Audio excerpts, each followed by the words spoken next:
மேஷ லக்கணத்துக்கு 3-6க்குரிய புதன் இங்கே 8ஆம் இடத்துல இருந்தால் இந்த வகை ஜாதகர்கள் பொதுவாக வெளியில் வந்து முரட்டுத்தனத்தை காமிக்கக்கூடிய நபர்களாக இருப்பாங்க. இல்லை அடுத்தவங்கள மிரட்டி பணிய வைக்கக்கூடிய ஒரு குணம் வந்து இவங்களுக்கு வந்து இருக்கும்.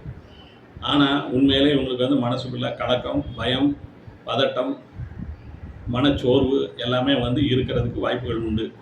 இது பொதுவாக இவங்களுக்கு இருக்கக்கூடிய கடன் சம்பந்தப்பட்ட பிரச்சனைகளையும் எதிரிகளால் வரக்கூடிய பிரச்சனைகளை நினச்சும் அதே மாதிரி இவங்களுக்கு உடம்புல இருக்கக்கூடிய நோய்களை நினச்சும் இவங்களுக்கு அதிகமான கவலைகள், பயங்கள் வந்து உள்ளுக்குள்ளே இருக்கும். இங்கே புதன் அஷ்டவர்க்கத்தில் நல்லா வலுவான இவங்களுக்கு பிரச்சனைகளும் அதிகமாக இருக்கும். கடைசி வரைக்கும் பிரச்சனைகளை போராடக்கூடிய மன தைரியமும் வந்து இருக்கும். இங்கே புதன் அஷ்டவர்க்கத்தில் வலுவளந்துட்டா பொதுவாக இவங்களுக்கு வந்து பிரச்சனைகளை எதிர்த்து போராடக்கூடிய தைரியம் வந்து இருக்காது. பிரச்சனைகளை வந்து சரி செஞ்சு அதை விட்டு விலகி வாழக்கூடிய ஒரு தகுதி வந்து இவங்ககிட்ட வந்து இருக்கும். நன்றி, வணக்கம்.